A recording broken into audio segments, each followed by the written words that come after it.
afternoon, people of Bacolod. Welcome to the Splash Bar.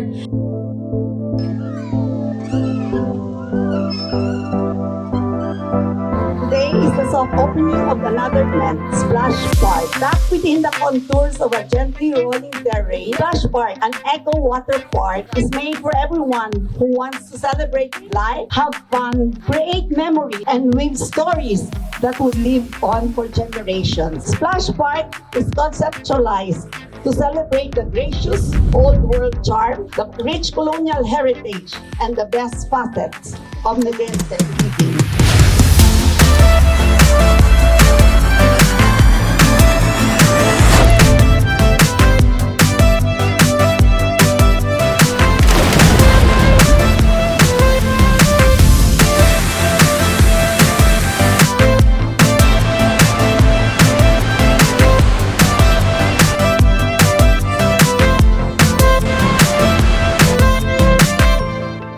It's great to be here to welcome the newest special attraction that will bring tons of smile in the faces of the people, not just Bacolodons, but also the tourists that plans to visit in the near future. With this innovation and state-of-the-art designs, I can envision my future grandchildren will create wonderful memories in this very place. With this gorgeous water park reset from the decades of slumber to serve as the beating heart, the telltale heart of new economic vitality in Bacolod.